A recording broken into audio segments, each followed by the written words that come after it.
ఓం శ్రీమాత్రే నమః. నమస్తే అండి, ఎలా ఉన్నారండి? అంతా బాగున్నారా? నేను కూడా బాగున్నానండి. ఈరోజైతే కాకరకాయ మసాలా పెట్టి కూర చేస్తానండి. చాలా బాగుంటుందన్నమాట.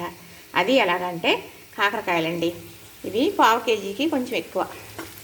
ఈ కాయలు ఏం చేశాను అంటే చక్కగా కడిగేసి అటు ఇటు తొడుగు తీసేసి ఇలా ముక్కలు కట్ చేసేసి కళాయి పెట్టేనా, అందులో తగినంత నూనె వేసి ఇలా వేయించాను. ఇలా ఎగుతూ ఉన్నాయి కదా.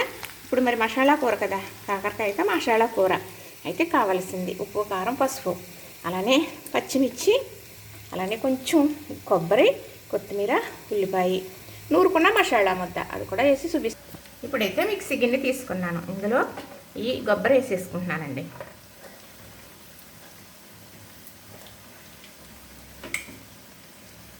ఇప్పుడు ఈ పచ్చిమిర్చి కూడా ఇలా వేసేస్తున్నాను. ఇప్పుడు ఈ ఉల్లిపాయ,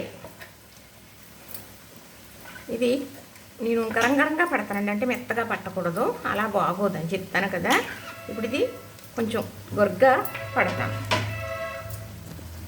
ఇప్పుడైతే ఇలా పట్టాను కదా, ఈ నూరుకున్న మసాలా ముద్ద ఇందులో వేసేస్తున్నానండి. ఇది ఇలా వేసి చేయడం వల్ల ఇది కైమా కూరలాగా చాలా బాగుంటుందండి. అంటే కొంచెం ఘాటు వేసుకుంటే బాగుంటుంది. మరి మా వారికి ఎక్కువ ఘాటు వద్దనేసి కొంచెం తక్కువ వేస్తాను. ఇప్పుడు ఇది కూడా మళ్ళీ ఇంకొకసారి మిక్సీ పడతాను. ఇప్పుడు చక్కగా ఇలా వేగుతుంది కదా, ఇది ఇలా మిక్సీ పట్టేస్తానండి. ఈ మసాలా చూసారు కదా, అంటే మసాలా కాదు, చూసారు కదా. అంటే మనం వేసి ఉల్లిపాయ, కొత్తిమీర, పచ్చిమిర్చి ఇలా మిక్సీ పట్టేసేయడం వల్ల ఇందులో చక్కగా మగ్గి అది గొప్ప రుచి వస్తుంది అన్నమాట. మనం పచ్చిమిర్చి అవి పాడేస్తాం కదా, అలాగేం అక్కర్లేకుండా ఇప్పుడు ఈ ముక్కలు వేగినాయి కాబట్టి దీంతో పాటు ఈ గ్రేవీతోటి ఇలా వేగాలన్నమాట.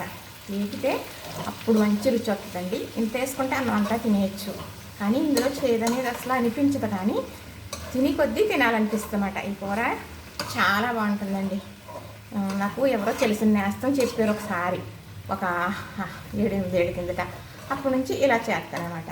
ఇప్పుడు ఇందులో వేయవలసినవి ఏంటంటే ఉప్పు, పసుపు మాత్రమే వేస్తున్నానండి. అంటే పచ్చిమిర్చి చాలా ఘాటుగా ఉన్నాయి, మా వారికి కారం ఎక్కువ పట్టదు. ఇలా పచ్చిమిర్చితో కూడా చేయొచ్చు, కానీ కొంచెం కారం వేసుకోవాలి అనుకుంటే మరి కారం కాయలు పచ్చికాయలు కాబట్టి కారం అనేది మానేస్తాను అనమాట. చక్కగా ఇది మరి ఇలాగే దగ్గరికి వేయాలన్నమాట. పెద్ద సిమ్లోనే ఉండాలి, అసలు పెద్ద మంట పెట్టుకోకూడదు, హైలో పెట్టకుండా ఇలాగా నేను దగ్గరికి వేగాక మళ్ళీ మీకు నేను చూపిస్తాను.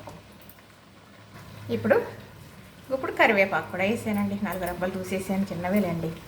చక్కగా ఇది ఇలా దగ్గరికి గమనిస్తాను, అప్పుడు మనం ఆఫ్ చేసుకోవాలి. ఎందుకంటే ఇది ఇలా మగ్గటానికి చాలా టైం పడుతుంది. 5 నిమిషాల్లో 10 నిమిషాల్లో అయిపోద్దని చెప్పనండి. దగ్గర మరి ఒక 20 నిమిషాలైనా పడుతుంది.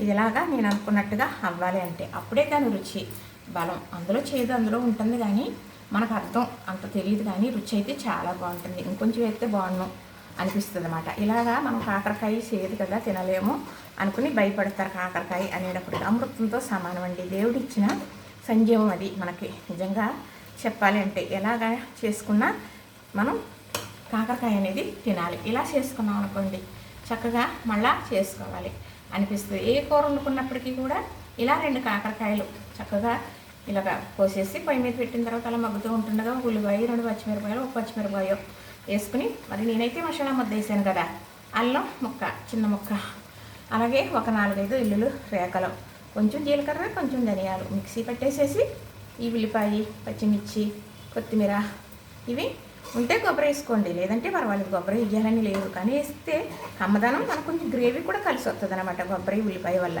రైస్ కలుపుకుంటుంటే బాగుంటుంది. కొబ్బరి కూడా మనం తినమని చెబుతారు కదా, షుగర్ ఉన్నప్పటికీ కూడా కొబ్బరి చాలా మంచిదని చెప్తున్నారు కదా. అయితే నేను ఇలా చేస్తూ ఉంటానండి. అంటే మరి కొత్తిమీర, పచ్చిమిర్చి వల్ల ఇలా గ్రీన్గా ఉంది.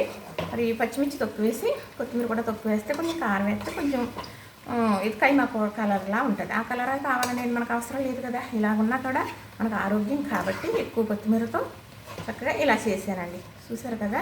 మరి ఇంకా దగ్గరికి అయ్యాక మళ్ళీ చూపిస్తాను. ఇదిగోనండి కాకరకాయ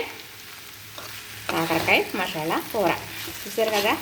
చేసే విధానం ఇంతేనండి.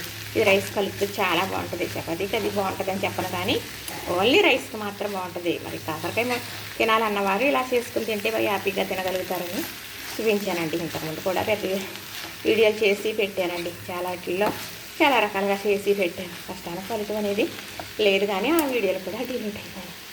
అట్లా కలుసుకుంటే బాధ వస్తుంది చూడండి. ఏదైనా అలా కష్టం, చాలా కష్టం అండి. కష్టమైతే మర్చిపోలేదు. డిలీట్ అయితే అయిపోయినాయి మరి. సరే మళ్ళా అప్పుడు చూసిన వారు కన్నా ఇప్పుడు కొత్తగా చూసేవారు కూడా ఉంటారు కదా, అందుకే చేశానండి. చూసారా, నచ్చిందా? కాకరకాయ మసాలా కూర ఇలా చేసుకుంటే అన్నం అంతా తినేస్తాం, మంచి ఆరోగ్యం. ఇంకెంతకన్నా నేనేం చెప్పేది. చూసారు కదా, నచ్చింది కదా, లైక్ చేయండి, షేర్ చేయండి, సబ్స్క్రైబ్ కూడా చేసేయండి.